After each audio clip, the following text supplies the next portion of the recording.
The power hidden within you. Introduction. There is more within you than the world has taught you to believe.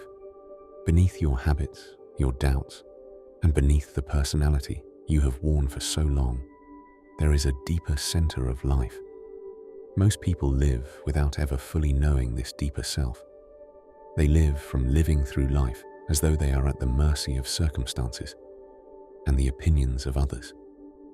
Yet hidden within every human being is a greater power waiting to be recognized, trusted, and brought into expression. This power is not mere ambition or noise. It is not forcefulness, nor is it blind, positive thinking. It is the quiet strength of inner alignment. It is the power that awakens when a person stops living as a divided being and begins to live from truth. It appears when thought, character, purpose, and spirit begin to move in one direction. It grows when the heart is no longer ruled by fear, resentment, and inner contradiction. It becomes available when a person realizes that life is not random, that suffering can teach, that discipline can refine, and that the soul is meant for more than survival. This audiobook offers no fantasy of an effortless life. It does not promise escape from all difficulty, nor does it flatter the listener with illusions of instant transformation. Life will still test you. Change will still demand something of you. Loss, uncertainty, and struggle may still appear, but there is a great difference between a person who is crushed by life and a person who is enlarged by it. The difference is not merely circumstance. The difference is consciousness. The difference is whether one has discovered the inner foundation that cannot be shaken by every storm. As you move through these chapters, you will learn that life is not against you, even when it wounds you. You will see that your outer world is deeply connected to your inner state.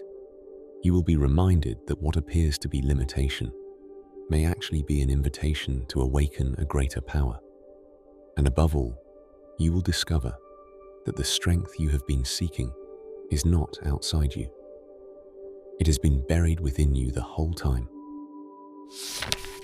Chapter 1. The power above the surface mind. Within every person, there exists a power greater than the restless surface mind. Most people identify themselves almost entirely with their passing thoughts, shifting moods, physical conditions, and daily struggles.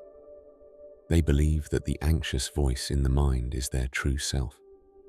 They believe that the tired personality, full of reactions and contradictions, is all they are.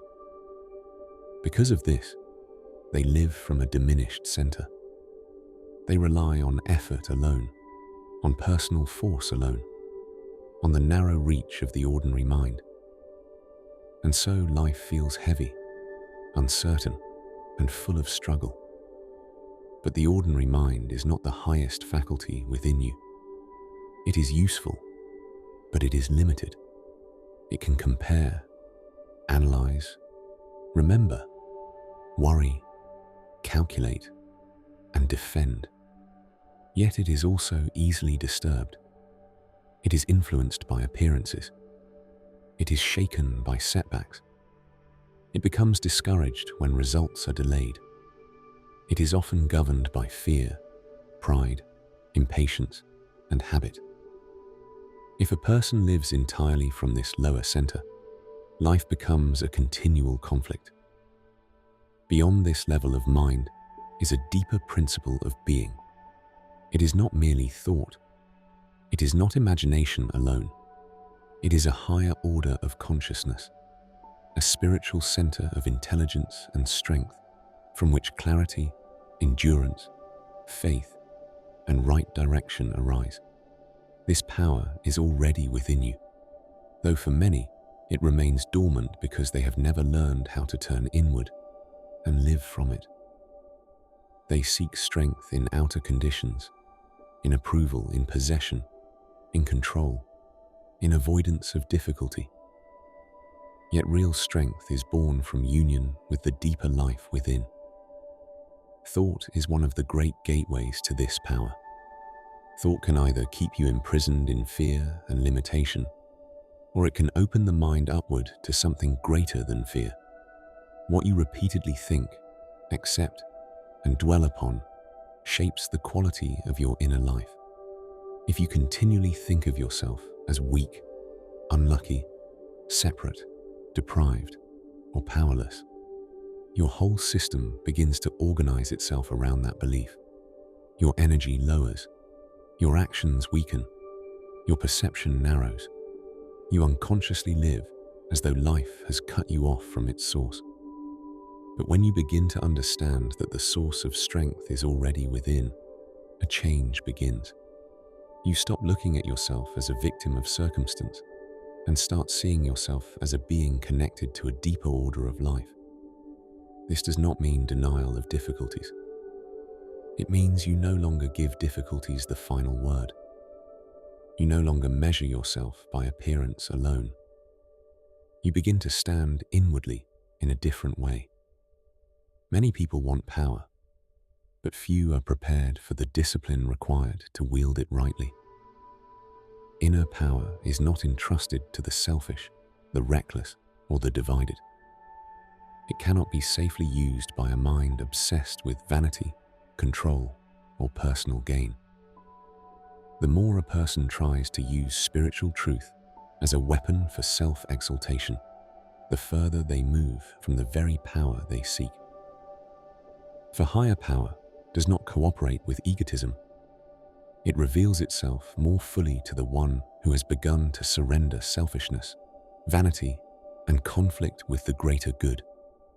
This is why surrender, rightly understood, is not weakness.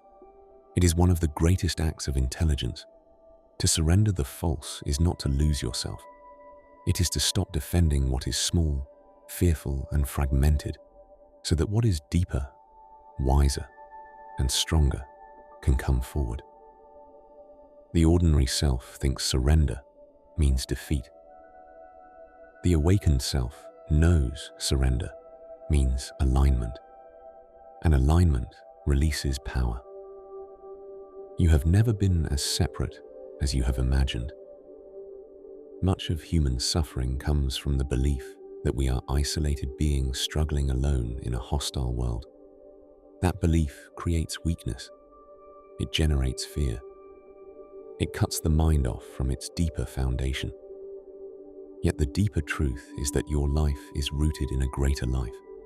Your strength is not self-manufactured. Your wisdom is not meant to come from the frightened intellect alone. Your being is upheld by something larger than your personal will. The moment a person begins to realize this, even faintly, a new quality enters their life. They are no longer merely pushing through existence with nervous effort. They begin to draw from an inward reserve. They stop panicking so quickly. They recover faster from discouragement. They become less dependent on appearance. They gain a strange and quiet confidence that does not come from possession or applause. This confidence is not arrogance. It is the beginning of inner contact with reality. You become what you steadily consent to inwardly. If you consent to fear, fear organizes your life. If you consent to defeat, defeat begins before any outer event confirms it. But if you consent to truth, to strength, to higher identity, to spiritual dignity, something begins to rise within you. The power may seem small at first. It may feel more like a quiet conviction than a dramatic experience. Yet if you honor it, feed it, and return to it daily, it grows. What was once theory becomes felt reality. The first great work, then, is to stop living only from the surface mind. You are not merely a bundle of reactions, habits, and anxieties. You are not limited to the frightened interpretations of the outer personality. There is a deeper self within you, And in that deeper self there is power. Not borrowed power, not imagined power, real power.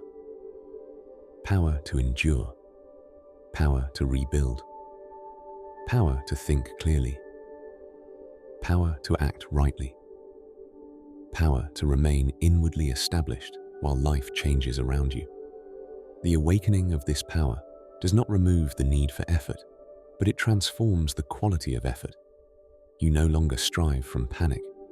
You no longer push from emptiness. You begin to work from inward alignment. And when a person begins to live from that center, life itself changes.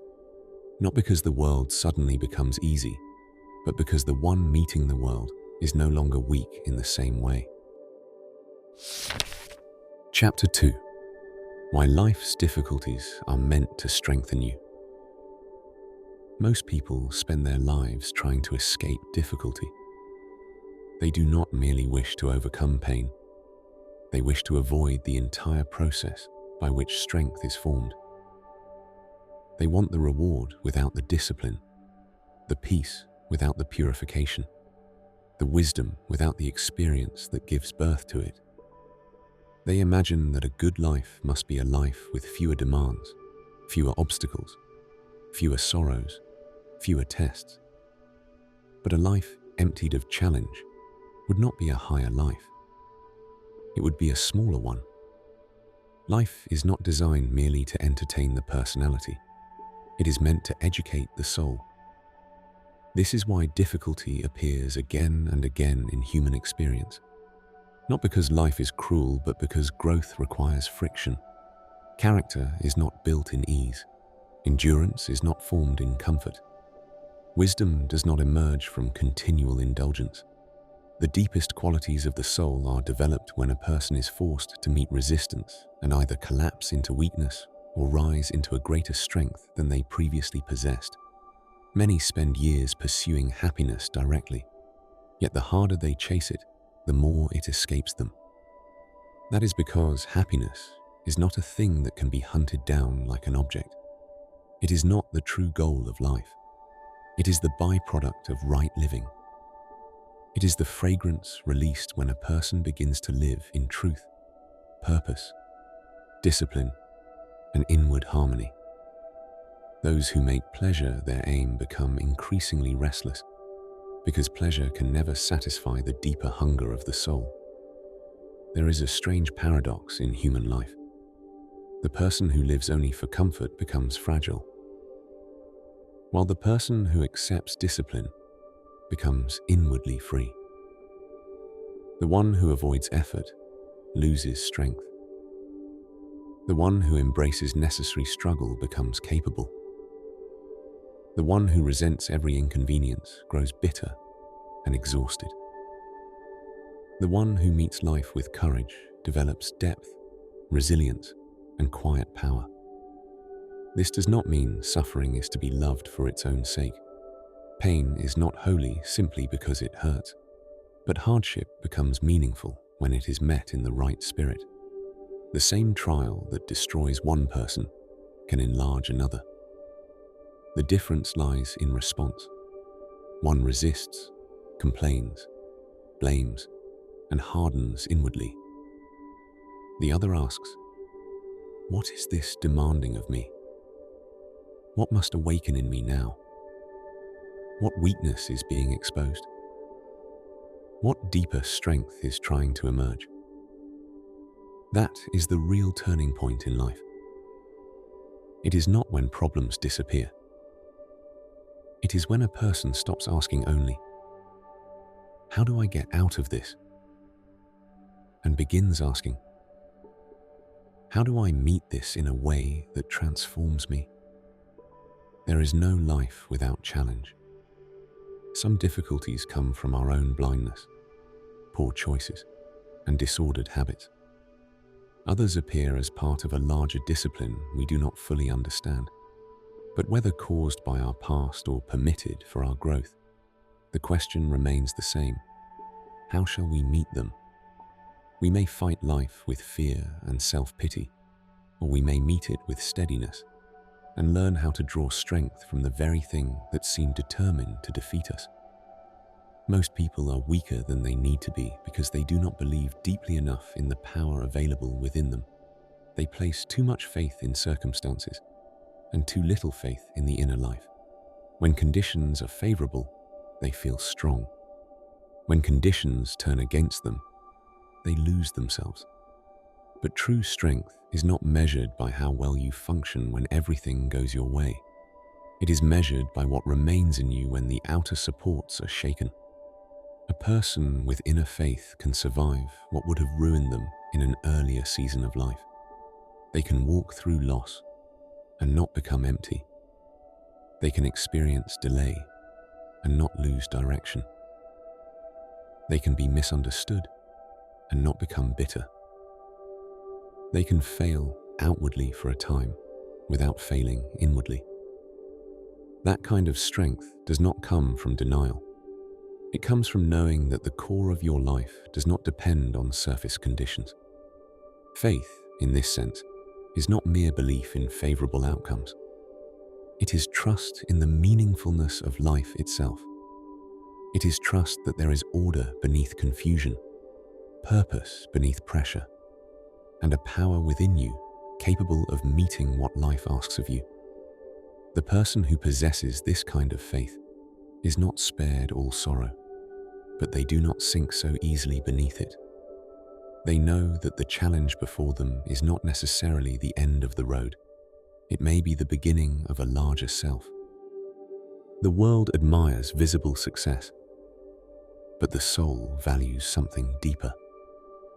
To overcome resentment is a triumph. To endure disappointment without cynicism is a triumph. To remain generous after being hurt is a triumph. To keep one's inner dignity in times of humiliation is a triumph.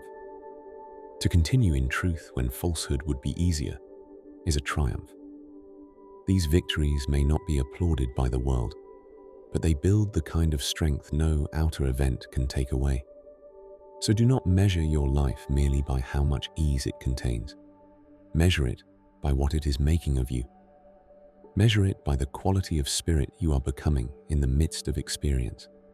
Measure it by whether you are more truthful, more stable, more patient, more courageous, more compassionate, more inwardly free than before. These are signs that life is not defeating you, it is refining you. The easy life, as most people imagine it, does not exist. But there is another kind of ease that does exist. The ease of the strengthened soul. The life around such a person may still include demands, setbacks, and burdens. But because they have become greater within, life no longer crushes them in the same way. What once felt unbearable becomes workable. What once felt like an ending becomes material for growth. Their outer life may not be easy, but their inner position becomes more steady, more spacious, and more powerful. That is the deeper promise. Not a life without storms, but a self no longer broken by every storm. Chapter 3: Fate, Choice, and the Life You Are Becoming. One of the oldest questions in human thought is this: are our lives governed by destiny, or are we free to choose our own path? At first glance, the two ideas seem to oppose each other. If destiny rules, then what room is left for freedom? If freedom rules, then what becomes of law, pattern, and consequence? Yet both contain part of the truth. Human life is neither a random field nor a prison without openings. There are forces already in motion, and there is also the living power of choice within us. Every person enters life within conditions they did not consciously choose. They inherit a temperament, a body, a history, a family line, a social environment, and a set of circumstances already in motion. Even beyond these visible factors, they inherit the results of prior ways of thinking, feeling, and acting.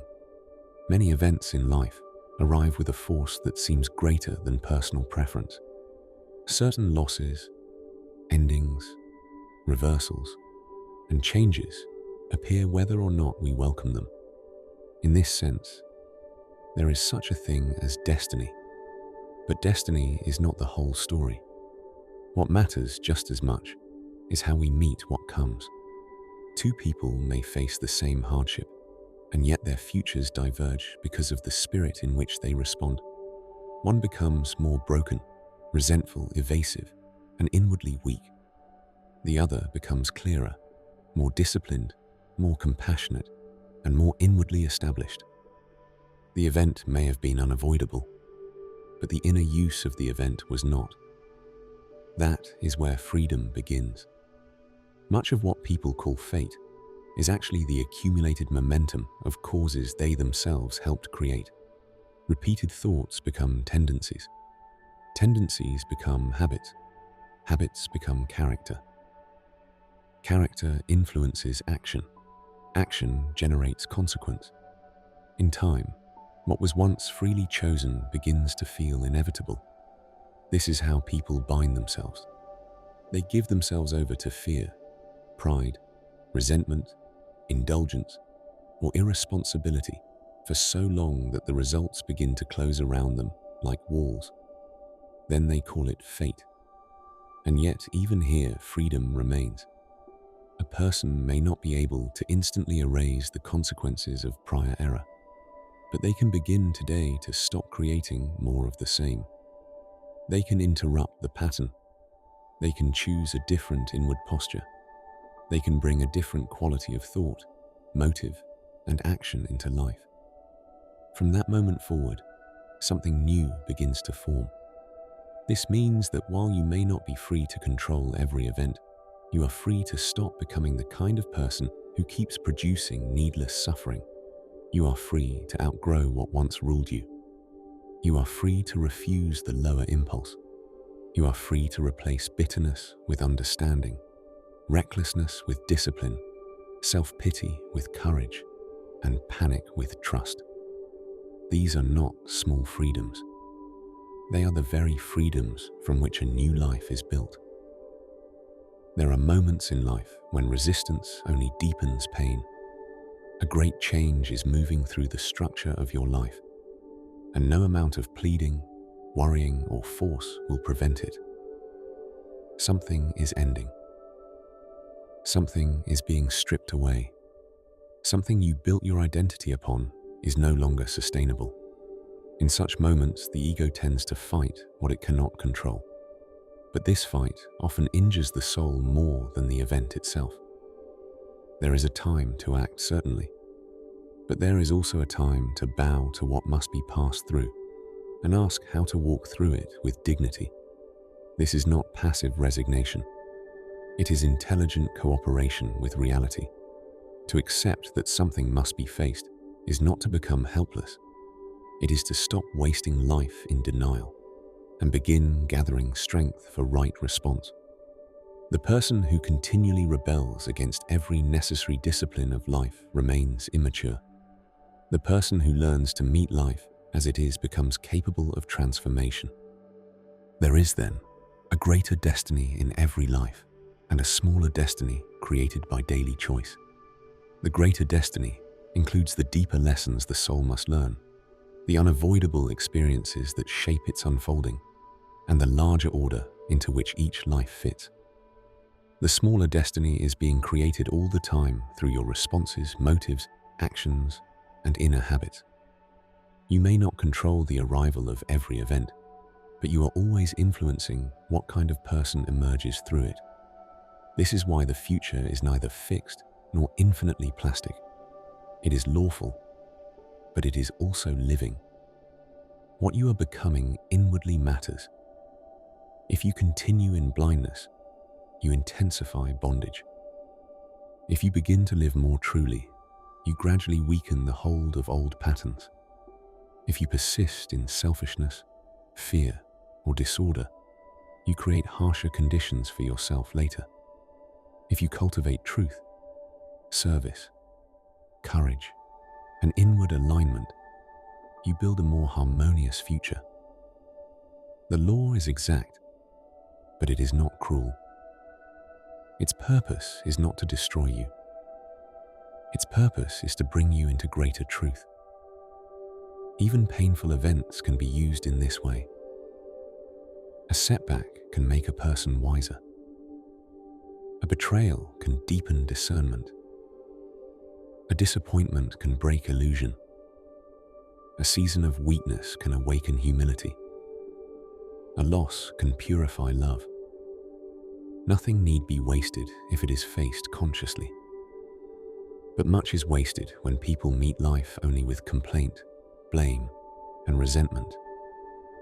The deeper teaching is this: do not spend your life arguing with reality while neglecting your own inward development. Do not ask only why things are happening. Ask what they are requiring from you. Ask what must die in you so something stronger may live. Ask what belief, attachment, illusion, or weakness is being exposed. Ask what kind of consciousness would meet this moment more truthfully. Fate may set the stage, but consciousness determines the quality of the performance. No one can promise that life will spare you hardship, but you are not condemned to remain inwardly small before hardship. You can become the kind of person who no longer multiplies suffering through wrong response. You can become the kind of person who meets life with steadiness, faith, and increasing wisdom. You can cooperate with the greater law instead of striking yourself against it. And as you do, you begin to discover a remarkable truth. Even where life seems most fixed, freedom begins to open from within. Chapter 4. The Law You Cannot Escape. There is a law woven into life that no person can evade. It does not bend for status, excuse, cleverness, or delay. It cannot be bribed by appearances or silenced by denial. It does not operate according to mood, opinion, or convenience. It is as exact in the invisible world of thought and motive as gravity is in the visible world of matter. This law is the law of cause and effect. What is planted inwardly, outwardly, morally, mentally, and spiritually must in time bear fruit. Many people live as though life were accidental. They speak, choose, neglect, resent, deceive, indulge, and compromise as though nothing is being formed by it. They imagine that because a consequence is delayed, it has been cancelled. They think that because the seed is invisible, there will be no harvest. But life misses nothing. Every attitude strengthens a tendency. Every repeated thought shapes the mind that thinks it. Every act of selfishness or integrity contributes to the architecture of character. Every motive leaves a mark. We are not merely living from moment to moment. We are constantly building the conditions we will one day inhabit. This is why the wise become careful, not fearful. They understand that life is lawful. They know that disorder is not without consequence, and that inward harmony is not without reward. They stop treating thought as something trivial. They stop imagining that emotions can be indulged forever without effect. They realize that resentment poisons more than the memory of an injury. They see that fear does more than create discomfort. It weakens action, clouds judgment, and draws the mind into cooperation with what it dreads. They learn that impatience, vanity, bitterness, and dishonesty are not isolated defects. They are causes. The world often notices only the visible event. It sees the broken relationship, the financial collapse, the loss of trust, the inward emptiness behind outward success. the repeated cycle of disappointment. But the visible event is rarely the true beginning. It is the flowering of something that has been forming, quietly and persistently, within. Long before the outer failure appears, there has usually been an inner sequence: neglected truth, tolerated weakness, repeated self-betrayal, ungoverned desire, or a refusal to learn what life has been trying to teach. This is not said to burden the soul with guilt. It is said to awaken responsibility. For if your present experience has been shaped in part by what has gone before, then your future can be shaped by what you choose now. The law that explains suffering also makes transformation possible. If causes produce effects, then new causes can produce new effects. If repeated error can imprison a life, repeated truth can liberate one. If wrong inward habits can harden into bondage, right inward habits can open the way to freedom. Yet there is something else to understand. Not all present suffering is the immediate result of obvious present choices. Some consequences ripen slowly. Some lessons are gathered through longer arcs of experience than the surface mind can easily trace. There are seasons when a person faces a blow they cannot neatly explain. Something arrives that feels disproportionate, mysterious, even severe. In such moments, the mind may rebel and call life unjust. But rebellion rarely illumines. It usually blinds. The soul grows wiser when it asks not merely, "Why is this happening?" but also, "How am I meant to meet this? What is required of me now? What in me must become stronger, cleaner, truer?" When people fight the law itself, they injure themselves. They resist correction. They resist consequence. They resist discipline. They do not want to learn. They want exemption. But exemption would not heal them. To be spared every consequence while remaining inwardly unchanged would be one of the greatest tragedies that could befall a soul. For then weakness would remain weakness, blindness would remain blindness, and character would never deepen. Correction, though painful, is often mercy in a severe form. The person who begins to understand this no longer wastes so much life complaining against the shape of the road. They begin to look inward. They examine not only what has happened to them, but what has been happening within them. They ask whether their thoughts are aligned with truth or with fear, whether their conduct is aligned with integrity or with convenience, whether their desires are governed or undisciplined, whether their relationships are being nourished by sincerity or quietly damaged by pride and self-centeredness. They begin to see that life is not merely responding to external effort. It is responding to inward quality. This law is exact, but it is not cruel. It does not punish in the petty sense. It reveals. It returns to us what we have set in motion so that we may understand what we are creating.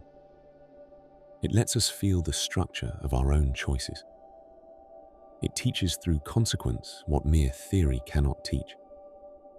It does not exist to destroy us, but to make it impossible for us to remain forever divided without cost. It steadily pushes us toward alignment, whether gently through insight or painfully through repeated collision. And so the question is not whether you are living under law. You are. The question is what kind of causes you are generating now.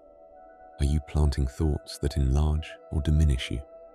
Are you building habits that strengthen or weaken your future? Are you speaking in ways that create trust or fracture it?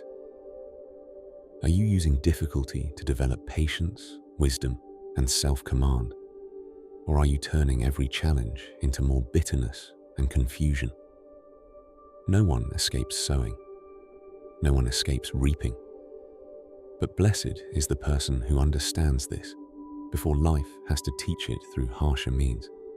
For such a person becomes deliberate. They begin to live with inward cleanliness. They stop scattering seeds carelessly through resentment, fear, dishonesty, or indulgence. They begin to plant better things: truth, discipline, service, courage, self-restraint, right action, humility, steadiness, love. And in time, from these seeds, another life begins to appear. What once seemed like fate reveals itself as law. What once felt like punishment reveals itself as instruction. What once seemed fixed begins to soften because a new pattern is being formed. A new harvest is being prepared. The law has not changed, but the one living under it has. Chapter 5. When success empties the soul.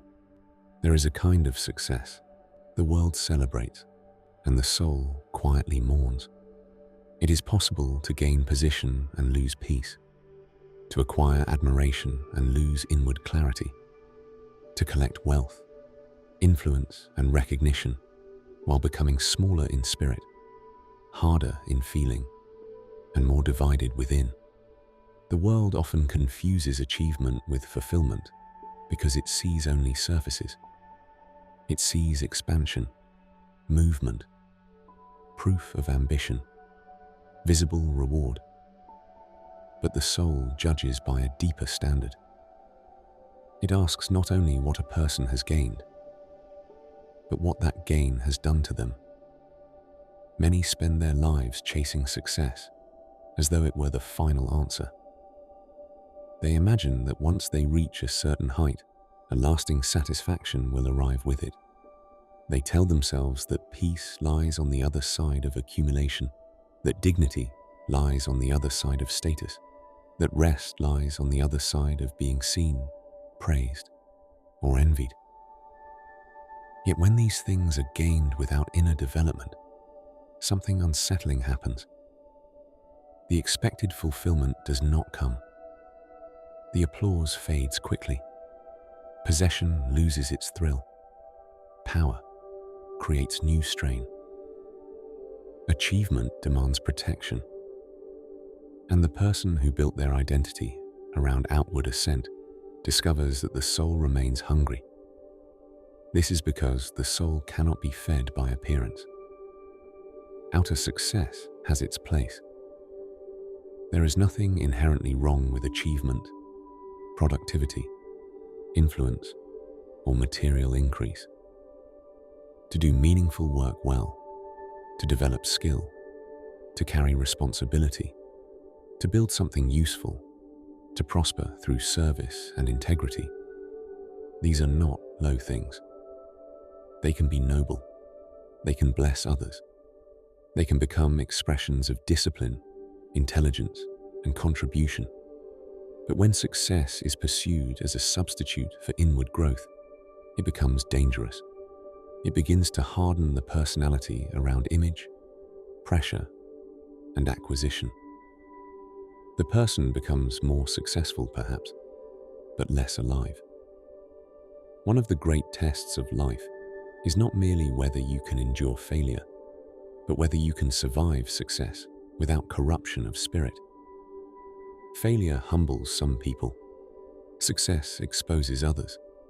It reveals motives that were previously hidden. It magnifies tendencies that were once manageable. Pride, vanity, impatience, dominance, and self-importance become more tempting when a person is being rewarded outwardly. The weak person who gains no influence may remain relatively harmless, but the inwardly unprepared person who gains power can do damage to themselves and others. This is why character matters more than attainment. Character determines what success does in your hands. If you are vain, success feeds illusion. If you are insecure, success becomes armor. If you are selfish, success becomes appetite. If you are spiritually asleep, success becomes intoxication. But if you are inwardly grounded, success can become stewardship. It can become a larger field of usefulness. It can become an instrument rather than an idol. There are many who appear successful and yet live in inward failure. They have gained what others admire, but they have lost simplicity, gratitude, tenderness, and peace. They have trained themselves to perform, but not to be still, to compete, but not to love, to accumulate, but not to understand, to command, but not to serve. Their lives may impress at a distance, but in private they are restless, strained, and unsatisfied. They do not know how to live except in motion. They do not know how to value themselves except through outcome. They have climbed and climbed, only to discover that elevation without inner transformation does not cure emptiness. True success has another measure. A successful life is one that becomes a blessing. It is one in which strength is used responsibly, intelligence is joined to conscience, ambition is tempered by wisdom, and growth includes the enlargement of the heart. It is a life that leaves more order, more honesty, more courage, more usefulness, more good behind it. Even if the sphere is small, such a life succeeds in the deepest sense. A person may never become famous, and yet may triumph gloriously by overcoming selfishness, doing their work faithfully, strengthening others by their presence, and leaving the world more humane than they found it. This is not a call to mediocrity. It is a call to purification of motive. You are meant to grow. You are meant to develop capacity. You are meant to become more skillful, more useful, more disciplined, more capable of carrying life well. But you are not meant to do so at the cost of your soul. The aim is not to shrink your life. The aim is to make sure expansion does not outrun integrity. There is also a spiritual danger in trying to use inner power for merely personal gain. Once a person begins to discover the force of thought, concentration, faith, and mental direction, a temptation appears. They begin to ask not, how may I become truer, but how may I get more? Not, how may I serve, but how may I control? They seek to turn spiritual principles into tools of acquisition, advantage, and self-exaltation. But this corrupts the very center of the work. For higher power is not given to enlarge vanity. It is not meant to become a servant of greed. What is inwardly sacred cannot be safely put in service of selfish appetite without distorting the one who attempts it. If you seek increase, let it be for usefulness. If you seek strength, let it be for responsibility. If you seek influence, let it be for truth. If you seek prosperity, let it be cleanly earned, rightly used, and held without bondage.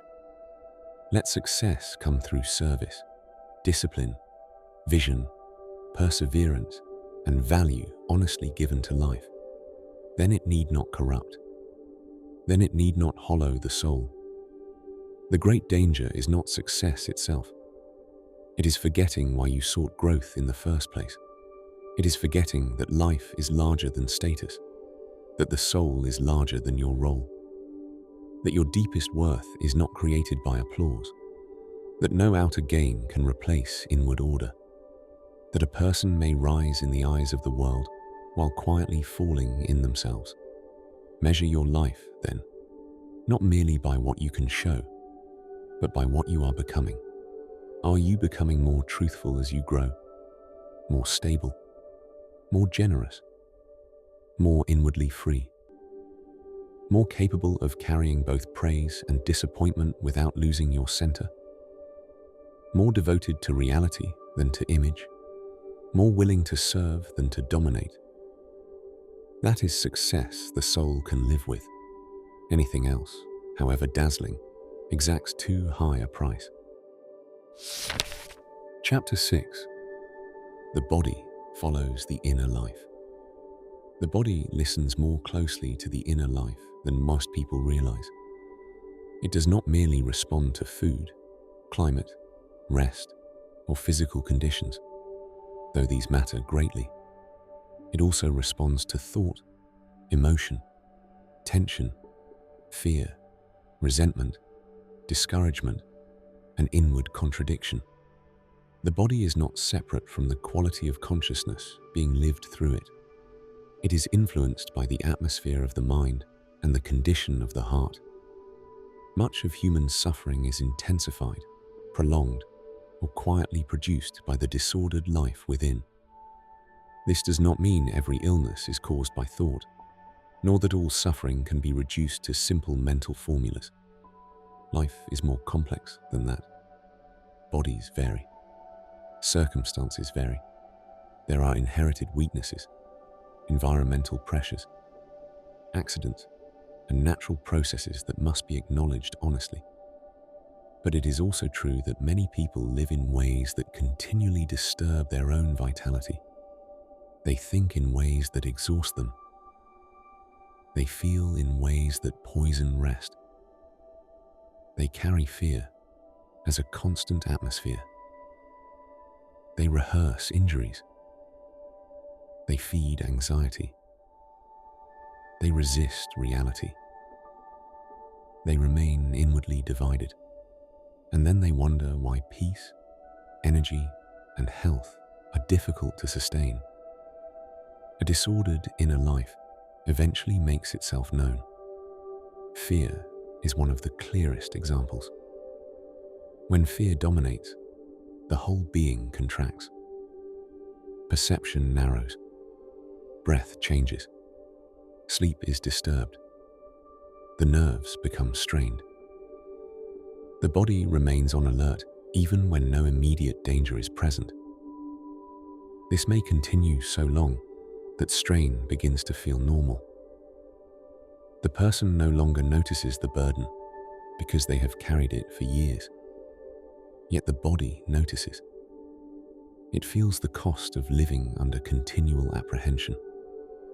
It feels the burden of expecting loss, anticipating trouble, and inwardly bracing against life. Resentment works in a similar way. A person may justify it mentally for years, but inwardly it creates friction.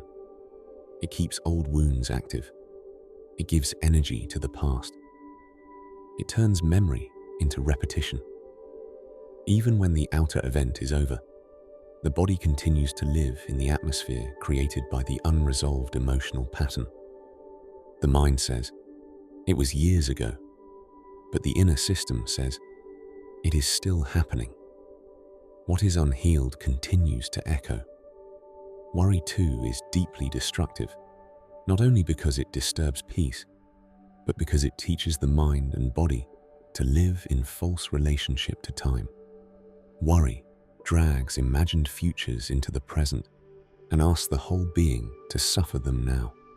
It trains the system to respond to what has not happened as though it already has. It drains strength without producing clarity. It weakens action without solving the problem. It keeps the life force circling around possibilities rather than available for right response. The same is true of hidden guilt, chronic self-condemnation, inward conflict, suppressed hostility, and ungoverned desire. When a person is constantly divided against themselves, vitality is scattered. A kingdom divided cannot stand in the spiritual sense, and neither can a person live in deep contradiction without cost. If the mind says one thing, the heart craves another, the conscience protests, and the will remains weak, then inner conflict becomes the normal state. In time, this conflict may appear as exhaustion, tension, agitation, heaviness, or physical breakdown. The body often bears what the soul has not yet resolved. This is why healing must be understood more deeply than symptom management alone.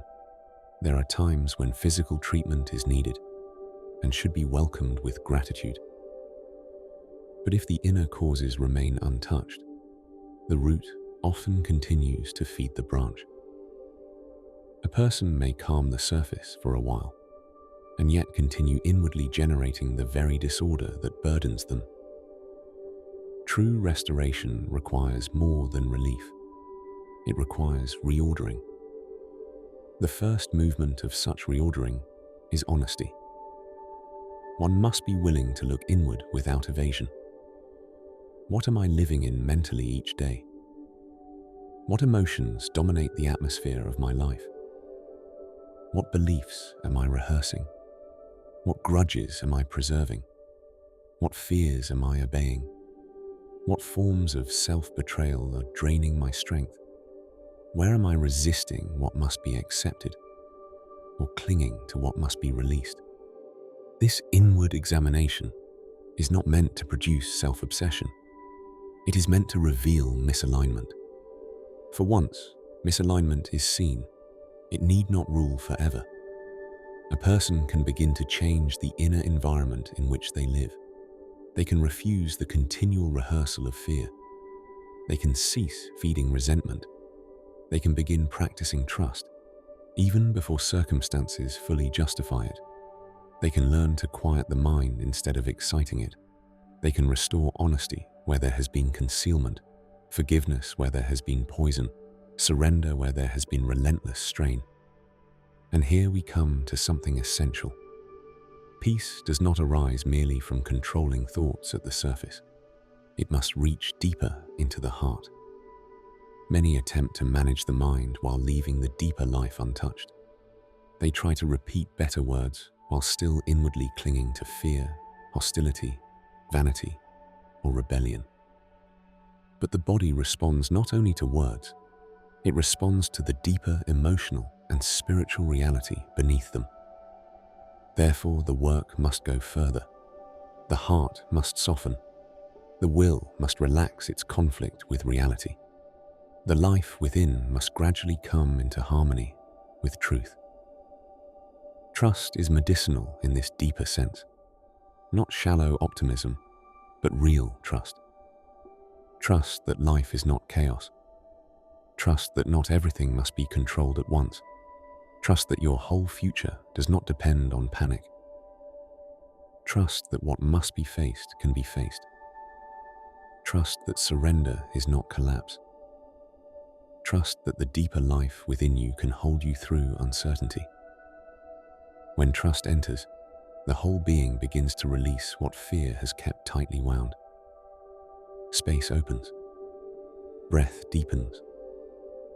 Rest returns more easily. Clarity becomes possible again. Love, too, is healing, not sentimentally, but structurally. Hatred divides. Love integrates. Bitterness contracts. Love releases. Selfishness isolates.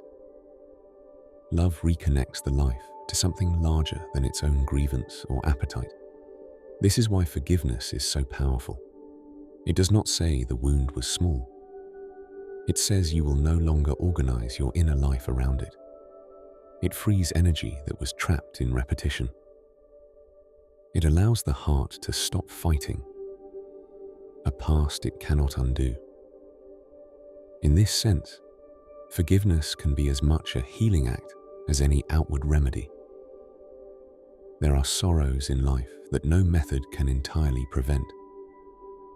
Grief comes. Loss comes. Weariness comes. Seasons come in which pain must simply be carried for a time. Yet even here, the deeper principle remains. Suffering becomes more destructive when it is met with inward revolt, and more transformative when it is met with truth, tenderness, and surrender. The pain may still be real, but it need not become a second injury through continual resistance. When a person can finally say, with sincerity, I do not understand all of this, but I will not war against reality forever. Something softens. The soul ceases striking itself against what has already happened, and that softening itself becomes part of healing. The body follows the inner life because life is one. Thought, emotion, spirit, nerve, energy, and flesh are not separate kingdoms. They influence one another constantly. Therefore, the path toward wholeness is not merely mechanical. It is moral, mental, emotional, and spiritual as well. It asks for cleaner thinking, quieter feeling, truer living, wiser desire, and a deeper reconciliation with life itself. Health, in its fullest sense, is harmony. Harmony within thought, harmony within feeling, harmony between the soul and truth, harmony between the person and the deeper order of life. When this harmony increases, strength increases. When this harmony is broken, suffering multiplies. Therefore, the work is not merely to chase relief, but to become inwardly ordered. And as inner order grows, the body often begins, in its own way and time, to follow. Chapter 7.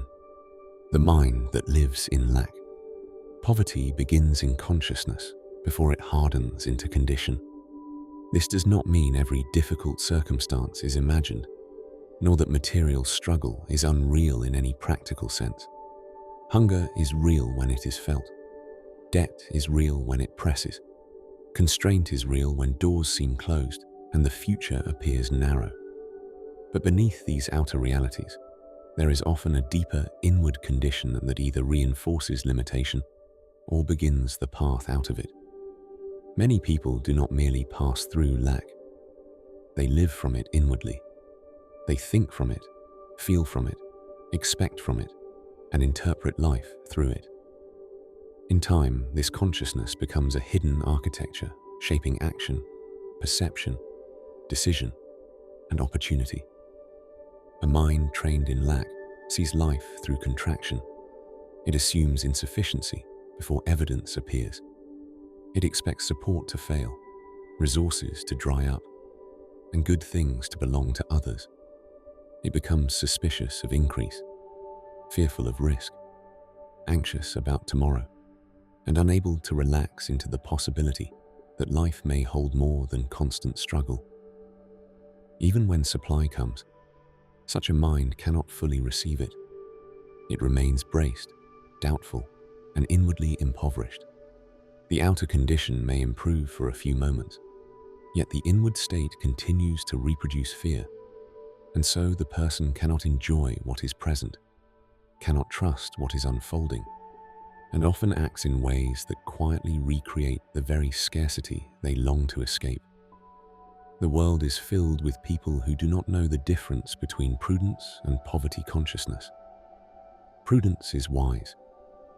It is careful, disciplined, responsible, and honest about means.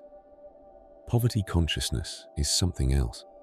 It is not intelligent restraint, but inward bondage. It is the belief that life is fundamentally withholding, that support is fragile, that one must cling, hoard, panic, compare, or secretly despair. Prudence makes one orderly. Poverty consciousness makes one fearful. Prudence is grounded. Poverty consciousness is haunted. This inner state affects conduct in 1,000 subtle ways. It may make a person timid when boldness is required, resentful when generosity would open their heart, short-sighted when patience is needed, or wasteful in one season and tightly grasping in the next.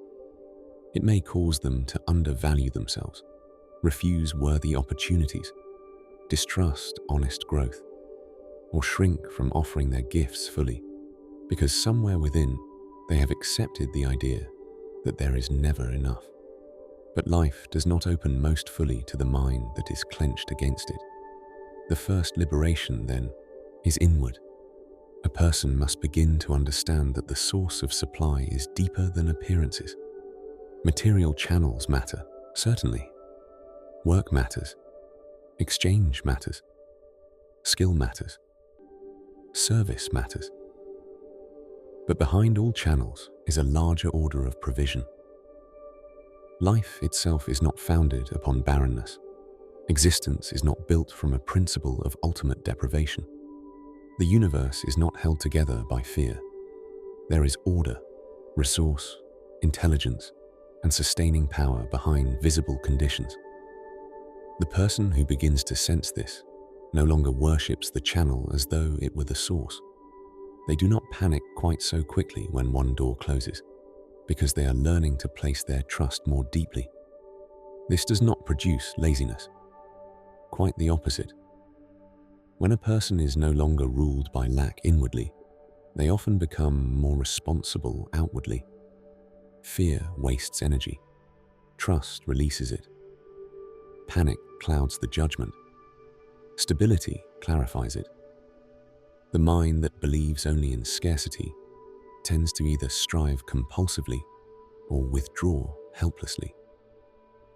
But the mind that begins to live in a consciousness of sufficiency works more cleanly. It plans better. It serves better. It makes fewer frantic decisions. It spends with more wisdom. It stops oscillating between fantasy and despair.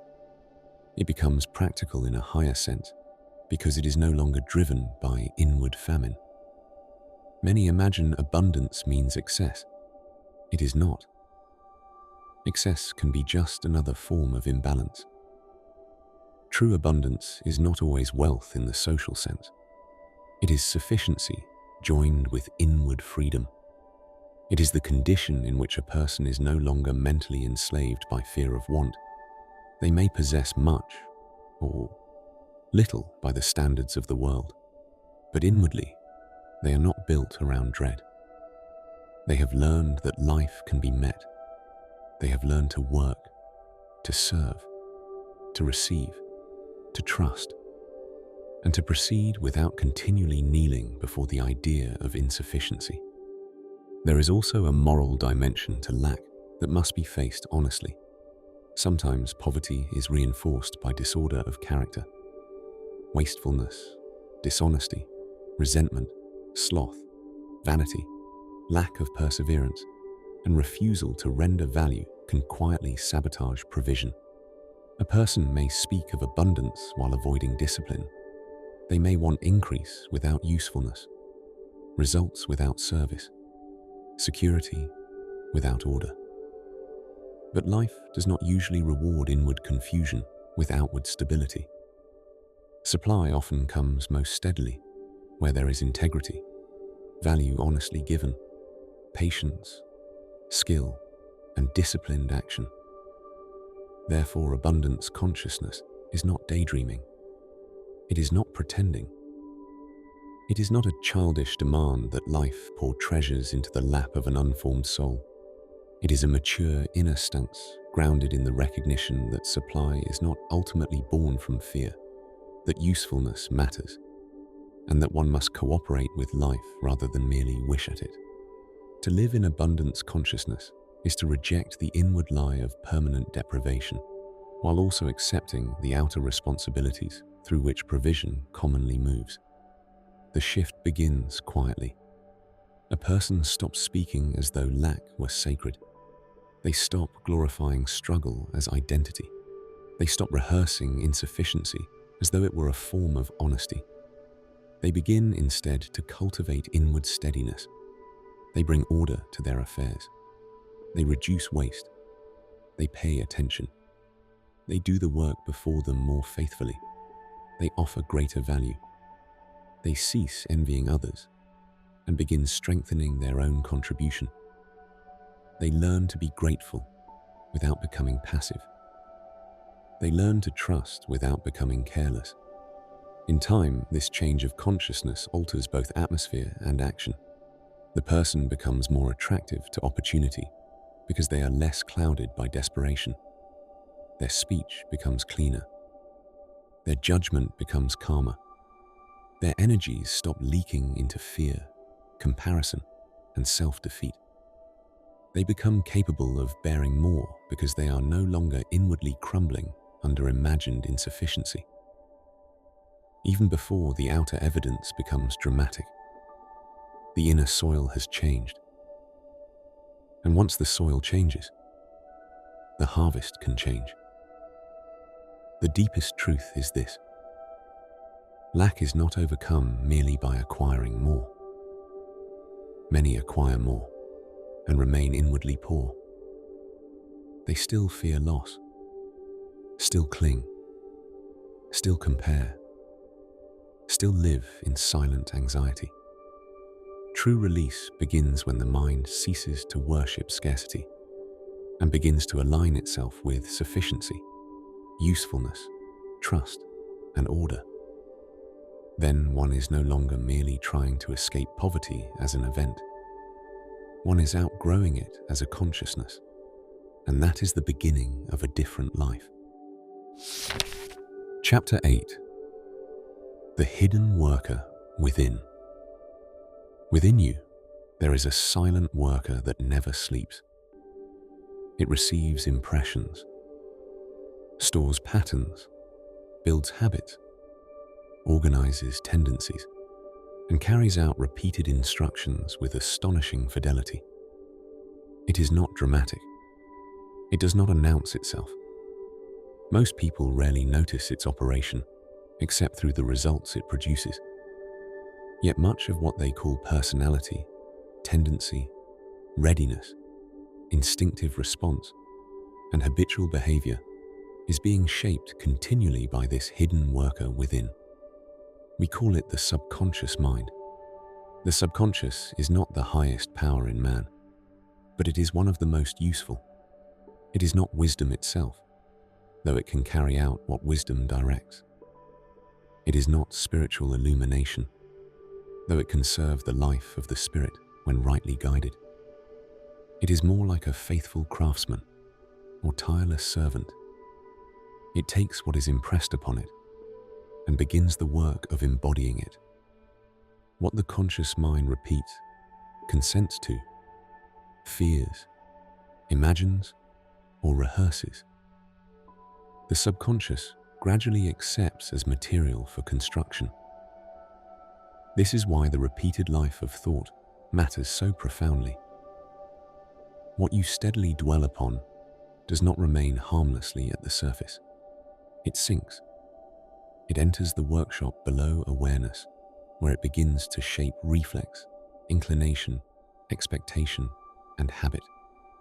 A person who continually rehearses failure may call it realism, but the subconscious hears instruction. A person who repeats anger, self-pity, lust, defeat, or anxiety may believe they are only feeling honestly, but the subconscious is quietly being trained. It does not pause to judge whether the material is noble or destructive. It goes to work with what it is given. This explains why habit becomes so powerful. The first act may be difficult, awkward, or resisted, but repeated enough times, it begins to descend from conscious effort into subconscious pattern. What once required struggle becomes easier. What once felt foreign becomes natural. This is true of both weakness and strength. The same hidden worker can entrench a destructive habit or install a liberating one. It can make bitterness more automatic or patience more available. It can deepen confusion or reinforce order. It can assist the life of discipline or serve the life of drift. It is obedient, but not wise. Therefore, much depends on the one giving direction. Most people use this power carelessly. They allow impressions to flood the mind without selection. They entertain degrading images, discouraging beliefs, nervous repetition, and undisciplined thinking. Then wonder why their inner life grows heavy and difficult to govern. They do not realize that the subconscious is always being educated. Every repeated emotional tone, every accepted suggestion, every cherished mental picture, every inwardly rehearsed story about themselves is shaping the material with which it works. Yet this same law makes transformation possible. The subconscious can be retrained. It can be given better material. It can be fed with truth rather than fear, with order rather than chaos, with courage rather than collapse. But this retraining requires persistence, because old impressions do not vanish merely because new intentions are declared. A person may say, "I want peace," but if for years they have rehearsed panic, interpreted life through suspicion, and reacted habitually from fear, the deeper levels of the mind will not instantly reorganize. The new pattern must be installed through repetition, action, and consistent inward direction. This is where disciplined thought becomes practical rather than abstract. When a person deliberately returns the mind again and again to a truer image, a cleaner belief, a steadier response, they are not merely thinking better for a moment. They are training the subconscious. When they interrupt a familiar spiral of worry and replace it with calm examination and trust, they are issuing new orders. When they refuse old resentment and instead rehearse understanding or release, they are weakening one pathway and strengthening another. When they repeatedly act in courage, even while fear is present, they teach the subconscious that fear does not command the whole being. The subconscious also has a remarkable capacity to continue working when the surface mind rests. Many people have known the experience of struggling consciously with a problem, reaching exhaustion, setting it aside, and later finding the answer arising with surprising ease. Something has been moving beneath the surface. The hidden worker has continued organizing material after the conscious mind released its strain. This is one of its great uses. It can sort, connect, and prepare, provided it has been given proper material and is not continually interfered with by nervous over-effort. This principle can be applied in many fields.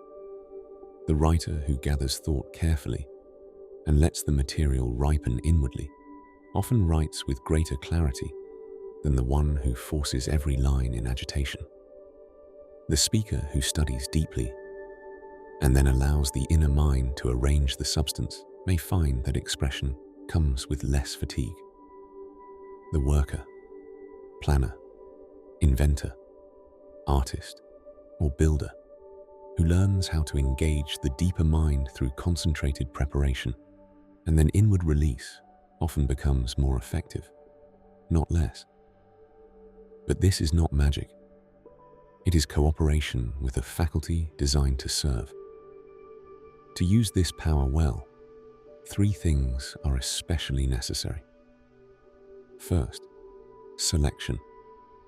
One must become more careful about what is allowed repeated entrance into the mind. Not everything deserves rehearsal. Not every fear deserves contemplation. Not every dark suggestion deserves hospitality. The subconscious cannot distinguish well between what is casually entertained and what is deeply intended if both are repeatedly supplied with feeling. Therefore, the gate of attention must be guarded more wisely. Second, repetition. The subconscious is shaped less by occasional inspiration than by repeated impression. One noble thought amid 1,000 anxious ones does not easily prevail. A single year of discipline amid months of drift does not yet form character. What is repeated with sincerity, emotion, and action gradually goes down into structure. Therefore, if a new life is desired, it must be practiced long enough to become familiar below the surface. Third, embodiment. The subconscious responds powerfully to action. Thought alone has force. but thought joined to deed descends more deeply. When a person acts in accordance with the truth they are trying to establish, the whole system learns more quickly. If they seek confidence, they must practice courageous behavior. If they seek order, they must live more orderly. If they seek peace, they must not only say peaceful words, but create conditions of inward and outward quiet where peace can take root. The subconscious is educated by life, not by language alone. One of the great mistakes people make is trying to overpower the subconscious by sheer force of will. The will has its place, but its role is not to bully the inner life into transformation. It is to direct attention, choose action, and hold the course long enough for deeper patterning to occur. The will opens the door. Repetition furnishes the room. The will chooses. The subconscious builds. If the two work together under right guidance, enormous change becomes possible. You must understand then that much of your future is being built quietly within you now. Beneath the visible choices of each day, the hidden worker is learning from what you repeat. It is being trained either by confusion or by order, by fear or by trust, by low fixation or by higher aim. It is taking your dominant inner life seriously. Therefore, live more deliberately. Feed it better material. Give it nobler images. Place before it cleaner thought, stronger purpose, steadier faith, and right action repeated patiently. For what is hidden is not idle. It is building the person you will more easily become tomorrow. Chapter 9. The Higher Mind and True Guidance. Beyond the surface mind and beyond the subconscious worker, there is a higher faculty in man that many sense but few learn to trust. This higher faculty does not think in the same manner as the ordinary mind. It does not strain, compare endlessly, or move in restless circles. It does not merely rearrange old material. It illumines. It sees more directly. It receives rather than manufactures. It belongs to a higher order of intelligence, one that does not arise from nervous effort, but from inward elevation. We may call it the higher mind, the spiritual mind, or the faculty of true guidance. Most human beings live mainly in the lower ranges of consciousness. They move through life by sensation, habit, preference, memory, and social conditioning. Their thinking is often a reaction to appearances. What they see outwardly governs what they conclude inwardly. If circumstances are dark, they think darkly. If results are delayed, they assume failure. If the crowd moves one way, they feel inward pressure to follow. Such a mind can be sharp in practical matters and yet remain spiritually blind. It may know many facts and still lack wisdom. It may be clever and still be lost. The higher mind functions differently. It does not deny appearances, but neither is it ruled by them. It perceives underlying principle. It senses proportion. It distinguishes between the urgent and the important, between the merely exciting and the truly right, between what flatters the ego and what serves the soul. It is the faculty by which a person begins to recognize truth inwardly, not merely hear about it outwardly. When active, it brings a quality of seeing that is both clear and quiet. This is why true guidance cannot be reduced to impulse. Many mistake strong feeling for inner leading, but the higher mind is not emotional turbulence. It is not fantasy. It is not the fever of desire dressed in spiritual language. It does not merely tell a person what they secretly wanted to hear. It often corrects rather than flatters. It restrains where the lower nature wants to rush. It redirects where vanity wants visibility. It deepens where impatience wants quick reward. It speaks not in noise, but in a kind of inward rightness that becomes more recognizable as the life grows cleaner. For this faculty to become usable, something in us must be refined. Coarse living clouds perception. Continual distraction weakens inward hearing. Selfish desire distorts interpretation. Fear makes the mind project its own shadows. Pride resists correction. Therefore, a person who wants true guidance must accept the disciplines that make guidance possible. They must become more inwardly honest, more still, more obedient to what they already know is right, more willing to release what is false. The higher mind does not reveal itself clearly to a life that is continually sabotaging its own clarity. One reason many remain confused is that they ask for light while protecting the habits that generate darkness. They want certainty without purification. They want direction without surrender. They want inspiration without discipline. But the higher intelligence within does not merely exist to make our ambitions easier. It exists to align life with truth. Sometimes this means opening a way. Sometimes it means closing one. Sometimes it means giving clear vision. Sometimes it means withholding immediate answers until the soul is quiet enough to receive them rightly. This higher mind is also the true source of originality in the deepest sense. The ordinary mind can imitate, combine, calculate, and rearrange. The subconscious can organize and execute, but true inspiration, the kind that brings living insight, creative breakthrough, moral clarity, or a word that carries unusual life, comes from above the habitual levels of thought. It comes when consciousness rises enough to receive, rather than merely produce.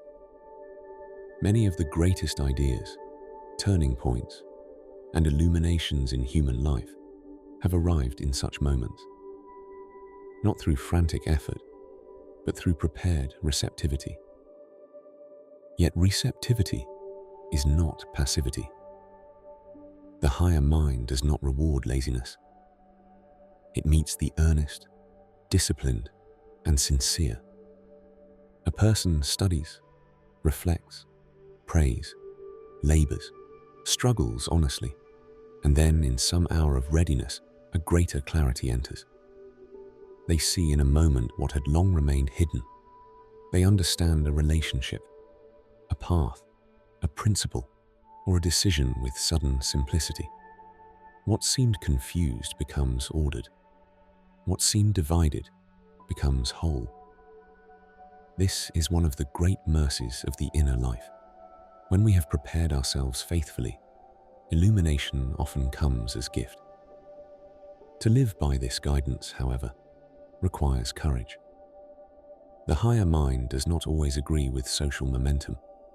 It may tell you to wait when others rush, to release what others envy, to choose the difficult right over the easy wrong, to serve where vanity sees no reward, to endure misunderstanding rather than betray truth.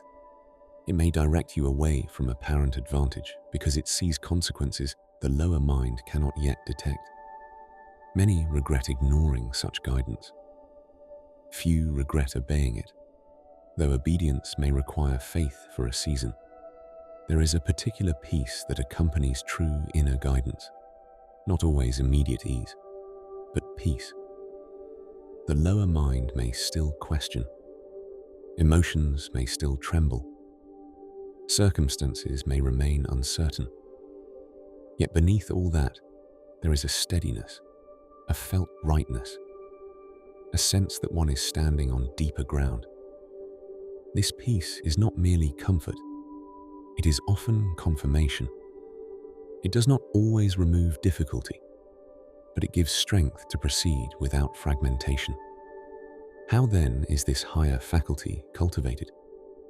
It is cultivated through inward quiet, moral sincerity, disciplined thought, reverence for truth, and obedience to the light already given. It is strengthened when one refuses to continually pollute the mind with noise and contradiction.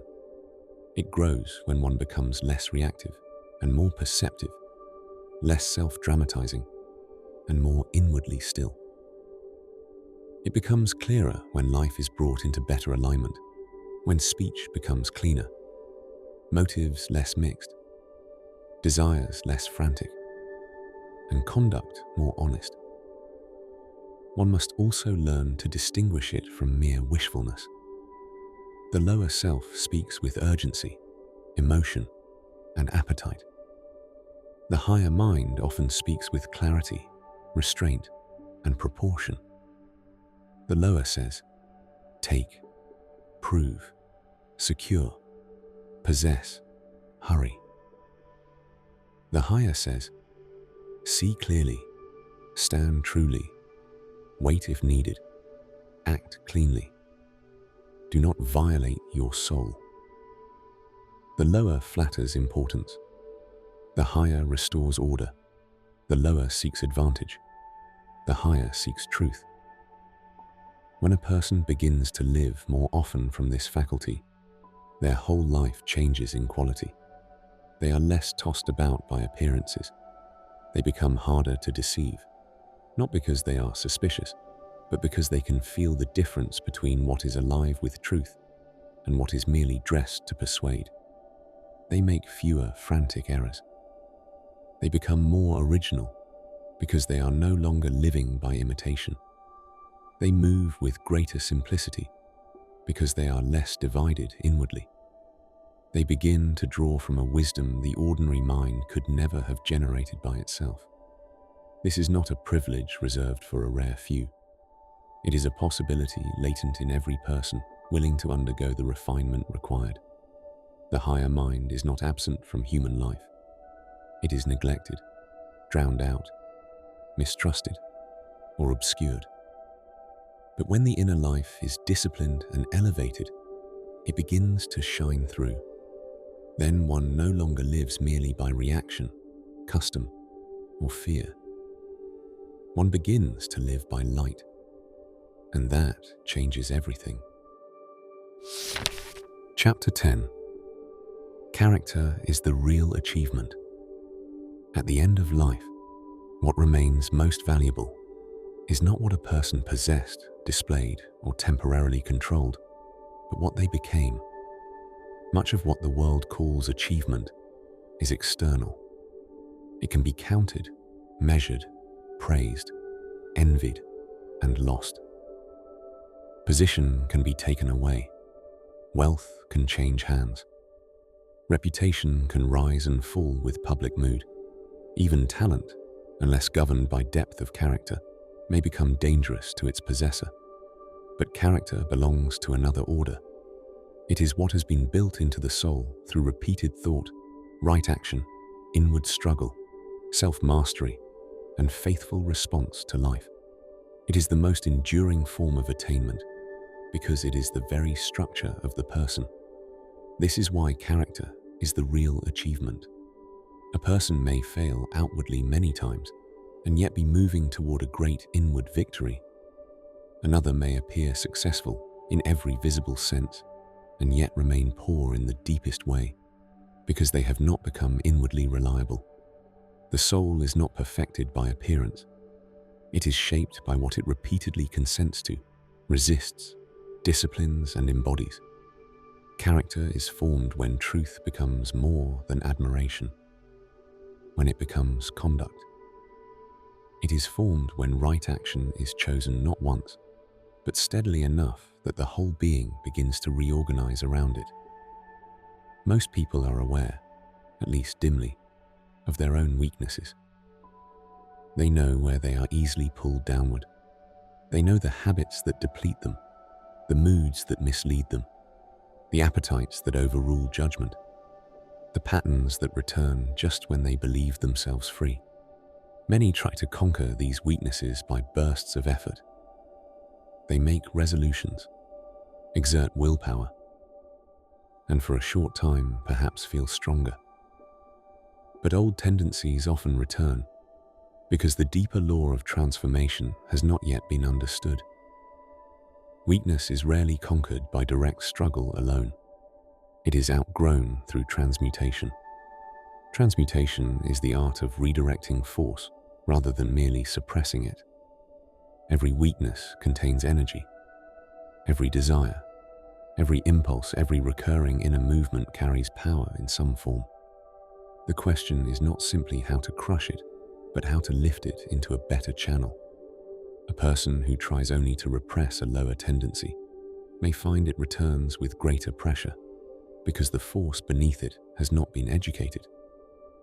But when that same force is given another path, something remarkable begins to happen. The energy that once fed distraction can begin feeding discipline.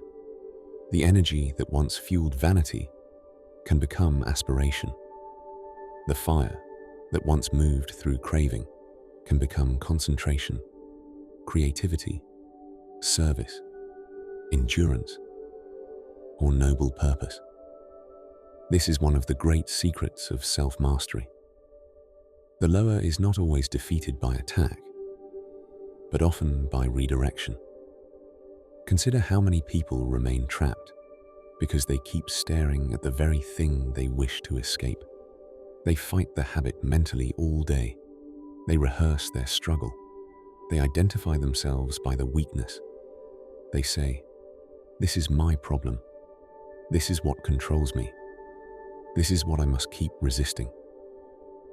And in doing so, they continue feeding the image of the weakness into the deeper mind. Their attention, though sincere, remains chained to the old pattern. But attention is power. What the mind dwells upon, the life tends to strengthen. The wiser path is to turn attention toward what must replace the weakness. If a person wishes to overcome disorder, they must begin building order. If they wish to overcome timidity, they must begin practicing courage. If they wish to overcome resentment, they must cultivate understanding, forgiveness, and inward largeness. If they wish to overcome indulgence, they must introduce stronger purpose, cleaner desire, better rhythm, and higher aims that make the old pattern feel increasingly unworthy. One does not merely stop being one thing. One becomes another. That becoming, however, does not happen in a day. Character is built through repetition.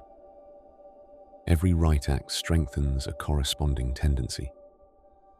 Every time a person chooses patience over reaction, honesty over convenience, restraint over impulse, discipline over drift, they are not merely making a moral gesture in the moment. They are laying down structure. They are teaching the deeper levels of their being what kind of person they are becoming. In time, what was once difficult begins to feel more natural. The new habit enters not only conduct but inclination. The soul begins to prefer what once felt demanding. This is how weakness is transmuted into strength. At first, the process may feel awkward and artificial. A person who has long been careless may find order unnatural. A person who has long spoken harshly may find measured speech difficult.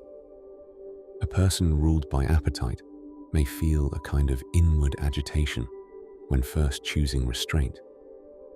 But this discomfort does not mean the effort is false. It means old pathways are being challenged. It means the lower nature is no longer being obeyed automatically. If the person persists, the new life gradually gains structure. What once felt forced becomes stable. What once required effort becomes habit. And what becomes habit eventually helps form character. Yet to build character fully, one must go beyond behavior to desire. For many live divided lives. Outwardly, they behave well enough, but inwardly, they remain ungoverned. Their conduct is correct in public, but inwardly, they are full of envy, fantasy, vanity, hostility, or hidden appetite. This divided state cannot bring deep strength. because character is not merely external restraint. It is inner congruence. It is the condition in which thought, desire, will, and action increasingly move together under a higher principle. The truly strong person is not the one who only looks controlled. It is the one in whom order has begun to penetrate the inner life itself. This requires mastering desire. Desire in itself is not evil. Without desire, nothing is pursued, created, built, healed, or loved. But desire must be educated. Left untended, it clings to whatever is nearest, easiest, sweetest, or most flattering to the lower self. Educated desire is different. It learns to prefer what is worthy over what is merely pleasant. It learns to endure delay. It learns that not every urge deserves obedience. It learns that appetite is a poor ruler. It learns to accept that a larger joy often requires a smaller denial. This education of desire is one of the deepest works in character formation. The immature person asks, "What do I feel like doing?" The maturing person asks, "What is right? What is worthy? What serves the life I'm trying to build?" The answer may not always gratify the lower nature, but over time, it creates a self that can be trusted.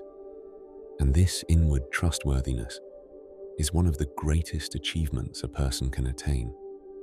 To become inwardly trustworthy means that your better understanding is no longer constantly betrayed by your weaker impulses. It means your word begins to carry weight with yourself. It means you no longer live in continual self-contradiction, promising one thing and practicing another. It means that when truth becomes clear, you increasingly align with it instead of negotiating endlessly with weakness. Such a person develops self-respect of the deepest kind, not vanity, but the quiet dignity of knowing they are becoming less divided. This trustworthiness cannot be purchased, borrowed, or pretended. It is earned in private.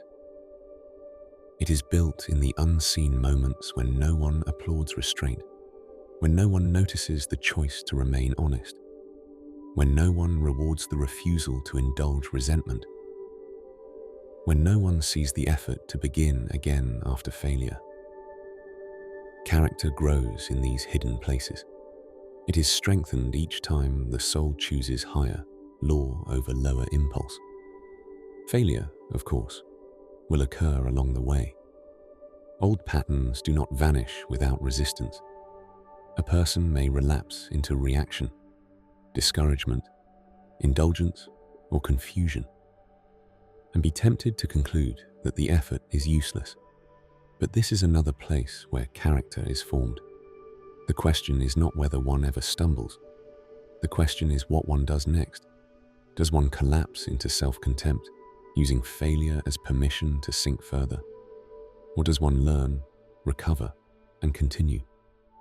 The person who returns to the work without dramatizing every setback often grows stronger than the one who expected perfection too quickly.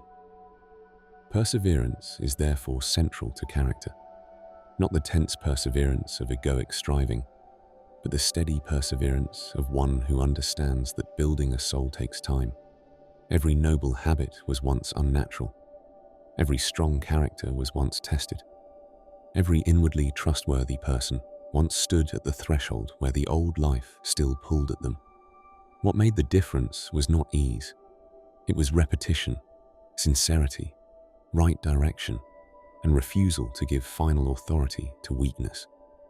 This work is not merely psychological, it is spiritual in the deepest sense.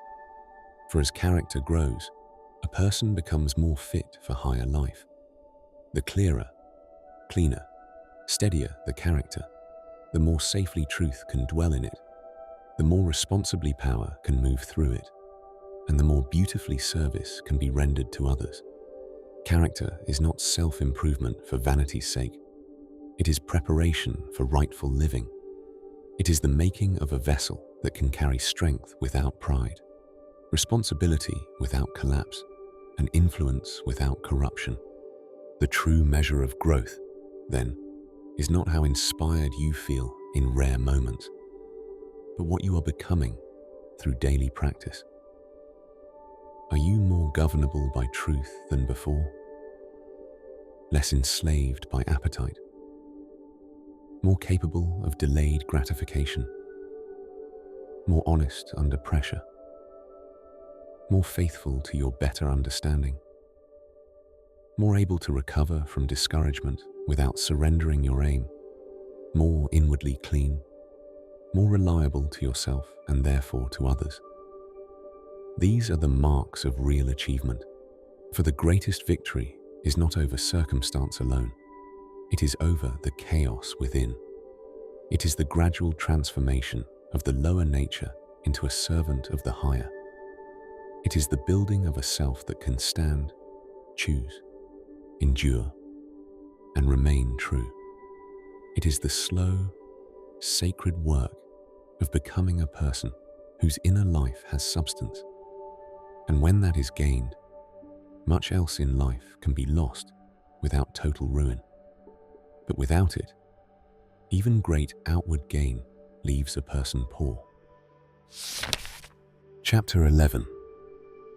Why happiness cannot be chased. Every human being longs for happiness. Some seek it openly. Others disguise the search beneath ambition, romance, travel, entertainment, success, or endless self-improvement. But beneath many of the outward movements of life lies the same inward desire: to feel whole, satisfied, at peace, inwardly blessed. This longing is not wrong. It is deeply human.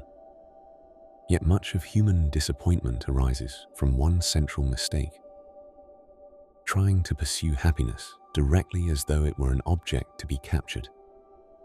Happiness cannot be hunted down in that way. The more directly most people chase it, the more elusive it becomes. They imagine it lives in the next achievement, the next possession, the next relationship, the next escape from difficulty, the next version of themselves. They tell themselves that once the current discomfort is removed, happiness will finally settle in and remain. But when the desired thing is obtained, the satisfaction rarely lasts. A brief glow appears, then fades. The mind adjusts. Desire moves again. The soul remains unsatisfied. This cycle repeats until a person begins to suspect that happiness may not be found where they have been trained to seek it. This is because happiness is not the highest aim of life. It is the result of something deeper. When a person makes happiness itself the goal, they become self-referential in a way that quietly destroys the thing they want. They begin measuring every situation by what it gives them emotionally. They become impatient with duty, resistant to discipline, intolerant of inconvenience, and overly dependent on favorable conditions. They ask constantly, does this please me? Does this affirm me? Does this make me feel good? And because life cannot be arranged permanently around emotional gratification, they become disappointed again and again. In trying to secure happiness, they make themselves less capable of receiving it. There is a paradox here that must be understood. Happiness comes most freely to those who are no longer clutching at it. The person who becomes absorbed in something larger than their own emotional comfort often stumbles upon a deeper joy than the one who spends all day monitoring their own state. The mother caring for a child, the worker doing meaningful labor, the friend offering true presence, the teacher giving themselves to the growth of another, the soul quietly mastering itself in private. Such people may not always feel excited or outwardly triumphant, yet they often carry a deeper form of happiness than the pleasure seeker. Why? Because life flows more richly when it is no longer curled obsessively around the self. This brings us to the law of service. One of the surest ways to miss happiness is to live only for personal gain.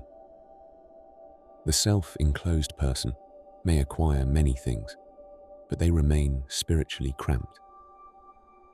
Their thoughts circle around their wants, their injuries, their comparisons, their cravings, their image. Even when they succeed, the satisfaction is thin because the soul was not made to live in perpetual self-reference. It was made to participate, to contribute, to give, to join itself to something larger. Service breaks the prison of self-occupation. It turns life outward in a healthy way. It restores proportion. It reminds a person that they are not merely a consumer of existence, but a participant in its blessing. This does not mean every act of service feels pleasant in the moment. Service often requires patience, sacrifice, inconvenience, and humility. But it generates something that selfishness cannot produce: inward expansion. A person who gives rightly becomes larger inside. Their life ceases to feel as cramped by their own moods. Their problems do not always disappear, but they stop taking up the whole sky. Something healthier begins to circulate through the inner life. Meaning enters. Warmth enters. Quiet satisfaction begins to appear, not because they chased happiness, but because they aligned themselves with a law deeper than self-gratification. Yet service alone is not the whole story. Happiness also depends upon self-mastery.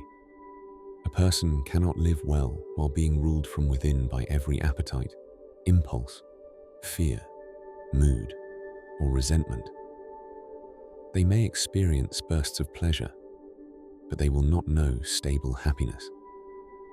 For stable happiness requires inward order. It requires a life that is not continually warring with itself. The person who cannot govern their thoughts, cannot restrain their lower desires, cannot release bitterness, cannot endure discomfort without collapse, cannot delay gratification, cannot stay faithful to what they know is right. Such a person remains divided, and a divided person cannot rest deeply. This is why self-mastery is not a cold discipline opposed to happiness. It is one of its foundations. Each time a person overcomes a lower tendency, some inward freedom is gained. Each time they master resentment instead of feeding it, they are lighter. Each time they choose truth over pretense, they are less fragmented. Each time they restrain an impulse that would have weakened them, they become more inwardly clean. There is a special happiness known only to the person who has fought within and won some measure of victory over themselves. It is not flashy. It is not loud. But it carries dignity. It carries rest. It carries self-respect. One may suffer outwardly and still possess this inward gladness, because it arises from strength of soul. Then there is alignment. By alignment, I mean the condition in which thought, desire, conscience, action, and deeper purpose begin to move in one direction. Much misery comes not from circumstance alone, but from inner contradiction. A person wants one thing outwardly and another thing inwardly. They profess one set of values and live by another. They know what is right, but delay it. They seek peace while feeding causes of unrest. They want love, but nourish vanity. They want strength, but protect weakness. This divided condition drains joy from life. It creates friction in the spirit. It makes even pleasure feel unstable because something in the soul knows it is not fully in order. But when alignment begins, happiness becomes more possible. When a person starts living more truthfully, desires more cleanly, acts more honestly, serves more willingly, and governs themselves more faithfully, life begins to lose some of its inward friction.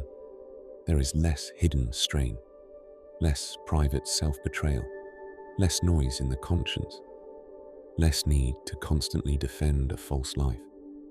Such a person may still have trials, but there is greater coherence in them. That coherence is deeply related to happiness, because happiness flourishes best where the inner life is not perpetually at war. This also explains why pleasure and happiness are not the same. Pleasure depends heavily on stimulus. Happiness depends more deeply on state. Pleasure can be purchased, arranged, and repeated for a while, though it weakens with overuse. Happiness cannot be manufactured so easily. It rises from inward health. It is more closely related to harmony than excitement, more closely related to meaning than thrill, more closely related to rightness than indulgence. Pleasure can visit a corrupt life. Happiness abides more naturally in an ordered one. Many of the unhappiest people are not those who have suffered most, but those who have lived most falsely. And many of the happiest, in a quiet and durable sense, are not those with easiest lives, but those who have found a way to live sincerely, serve faithfully, and remain inwardly aligned even through difficulty. This should teach us something profound. Happiness does not belong only to favorable circumstances. It belongs to a certain quality of soul. There is a still deeper level of joy beyond what most call happiness. Happiness often comes and goes with seasons, relationships, accomplishments, and states of mind. But joy is born from deeper union with life itself. Joy belongs to the person who has ceased fighting reality at its roots, who trusts more deeply, who serves more freely, who lives in truth, and who senses that beneath all surface changes, there is a deeper order in which the soul can rest. This joy does not erase sorrow, but it keeps sorrow from becoming the whole story. It survives losses that mere pleasure could never endure. It gives strength in times when ordinary happiness would fail. This is why the wise do not ask first, "How can I be happy?" They ask better questions. How can I live truly? How can I bring my desires under better rule? How can I become less self-centered? How can I align myself with what is real and good? These questions do not sound as immediately appealing to the lower nature, but they lead more surely to the thing people actually want. For happiness is shy. It does not come easily to those who chase it with restless hunger. It arrives more quietly when a life is being rightly lived. So stop asking happiness to be your master aim. Ask instead for truth, strength, usefulness, discipline, love, and inward alignment. Build a life that can carry peace. Become the kind of person who is no longer entirely dependent on favorable moods and outer rewards. Give yourself to what is worth doing. Master what must be mastered within. Serve where you are able. Bring your inner life into better order. Then, often when you are no longer grasping for it, happiness appears. Not as a prize snatched from life, but as the natural fragrance of a soul living as it should. Chapter 12. The danger of misusing inner power. As a person begins to discover the force of thought, attention, desire, faith, and inward alignment, a new temptation appears. At first, spiritual insight feels liberating. One begins to realize that the mind is not powerless, that consciousness matters, that inner life shapes outer experience, that hidden forces are always at work beneath visible events. This awakening can be beautiful and transformative, but unless it is joined to humility and moral clarity, it can also become dangerous. For the moment a person discovers that inner power is real, the lower self begins asking how to use it for its own advantage. This is where many go astray. They do not ask, "How may I become more truthful?" They ask, "How may I gain control?" They do not ask, "How may I serve life more purely?"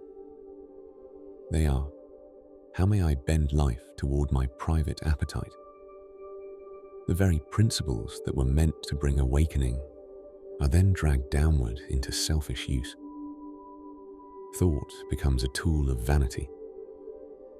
Concentration becomes a method of domination. Faith becomes disguised greed. Spiritual language becomes a cloak for egoic desire. The person may still speak of truth, abundance, energy, alignment, or higher law, but inwardly, they are serving the oldest impulse of all, the wish to exalt the lower self. Nothing corrupts spiritual development more quickly than this. Inner power is not given to make the ego more effective at getting what it wants. It is not given so that one may bypass discipline, manipulate outcomes, override the freedom of others, or decorate selfishness with mystical language. The more a person attempts to use inward force for private gain, the more distorted their spiritual life becomes. At first, they may appear successful. They may seem confident, magnetic, unusually effective, or outwardly favored. But something essential begins to decay. Their conscience becomes less sensitive. Their motives become mixed. Their relationship to truth weakens. Their hunger for power grows faster than their capacity to use it wisely. This is always a perilous condition. One of the clearest abuses of inner power is manipulation. A person discovers that attention, emotion, suggestion, and mental pressure can influence others more than they previously realized. They begin subtly steering, impressing, coercing, and shaping situations, not through open truth, but through force of personality, calculated energy, psychological pressure, or hidden intent. They may not call it control. They may call it leadership, persuasion, energetic influence, or manifestation. But if its real aim is to bypass the freedom of another soul, it has already departed from the higher path. No person has the moral right to use inner force to invade the sovereignty of another. Each soul must be allowed its own path, its own lessons, its own choices, its own conscience. To manipulate another inwardly, even under the banner of helping them, is to violate a boundary that should remain sacred. This is true whether the manipulation is emotional, psychological, relational, or spiritual. The lower self often justifies such behavior by claiming good intention. It says, "I only want what is best for them." But much harm has been done by people who mistook their own will for wisdom. True help does not override. It illuminates, invites, supports, and tells the truth. It does not seek hidden domination. This warning extends further. Inner power can be misused not only against others, but against life itself. Many try to turn spiritual practice into an engine of acquisition. They do not seek inner transformation, but external advantage. They want spiritual principles to deliver wealth without service, influence without character, success without discipline, admiration without truth, comfort without growth, and power without purification. They approach the unseen world like consumers. They make demands of life not from surrender, but from entitlement. They attempt to force outcomes through mental insistence while neglecting the deeper question of whether what they desire is rightful, timely, or aligned with a larger good. This is a grave mistake. When spiritual practice is used merely to secure selfish ends, it ceases to elevate the soul. It begins to bind it more tightly to illusion. For even if the desired object is gained, the person has not become freer. They have merely made the lower nature more central. They have trained themselves to value results over righteousness, acquisition over alignment, and control over truth. Inwardly, they are moving in the wrong direction. There is a great difference between rightful creation and egoic force. Rightful creation begins with alignment. It asks what is true, what is clean, what is useful, what is timely, what serves life rather than merely flatters appetite. It joins vision with responsibility, desire with conscience, and faith with humility.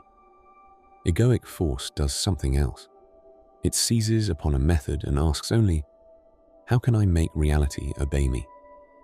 The spirit behind the act determines its nature. Two people may speak similar words or hold similar intentions, yet one may be working in trustful cooperation with higher law, while the other is acting from vanity and inner aggression. This is why spiritual maturity must always outrun spiritual technique. A little knowledge without purification is dangerous. A little power without character is dangerous. A little influence without humility is dangerous. Many want access to higher force before they are ready to govern themselves. They want results before refinement. They want to command energy while still enslaved by vanity, fear, jealousy, and pride. But to amplify a divided person is not mercy. It is danger. The stronger the force moving through a life, the more necessary it becomes that the vessel be clean. This is also why egoic spiritual practice eventually becomes hollow. At first, it may feel exciting. The person feels special, chosen, empowered, advanced, superior to ordinary people. They may collect language, symbols, methods, and experiences that make them feel elevated. But if the practice is feeding self-importance rather than dissolving it, the center has already shifted away from truth. Spiritual life is not meant to inflate identity. It is meant to purify it. It is not meant to make a person feel grander than others. It is meant to make them truer, humbler, cleaner, freer from illusion, and more able to serve without self-display. Whenever spiritual practice begins producing more vanity than tenderness, more superiority than sincerity, more obsession with power than devotion to truth, corruption has entered. A person must then stop and examine themselves deeply. Why do I seek power? Why do I want influence? Why do I want unusual force, unusual results, unusual status? Is it to serve life more nobly? Or is it to feel less ordinary, less vulnerable, less dependent on discipline and gradual growth? Many seek power because they are secretly trying to escape the ordinary work of character. They want shortcuts. They want to leap over purification. They want to command outcomes rather than become worthy of larger responsibility. But the soul is not safely built that way. There is also danger in trying to use mental force to bypass necessary suffering. Some difficulties are not enemies to be crushed. They are disciplines to be undergone, lessons to be learned, purifications to be completed. A person may attempt to use spiritual principles to escape every trial, eliminate every discomfort, and remove every pressure from life. But if they succeed only in avoiding the experiences through which character would have deepened, they impoverish themselves. Not every burden is meant to be instantly removed. Some are meant to be transformed by the way we carry them. The misuse of inner power often springs from the refusal to let life educate the soul. True spiritual power never opposes truth. It does not manipulate, violate, coerce, inflate, seduce, or force. It does not make the person less moral, less teachable, or less reverent. It does not turn them into a collector of methods while neglecting love. It does not separate power from responsibility. In its rightful form, inner power makes a person more careful, not less, more humble, not more grandiose, more devoted to service, not more obsessed with gain, more respectful of freedom, not more eager to dominate. The higher the power, the deeper the humility required. For the safe use of inner power always depends upon motive. If the heart is selfish, even noble truths may be weaponized. If the will is proud, even spiritual practices may become instruments of distortion. If the soul is impure, it will interpret higher principles through lower desire. Therefore, the first question is never merely, "What can I do?" It is, "What spirit am I acting from?" That question protects the path. If you would walk safely, then let inner power be governed by love, truth, restraint, and reverence. Let it be used first upon yourself to master desire, purify thought, strengthen character, increase service, deepen humility, and align your life more faithfully with what is right. Let it make you less manipulative, less anxious to control, less eager to impress. Let it enlarge your conscience before it enlarges your influence. For the soul is never made safe by possessing power.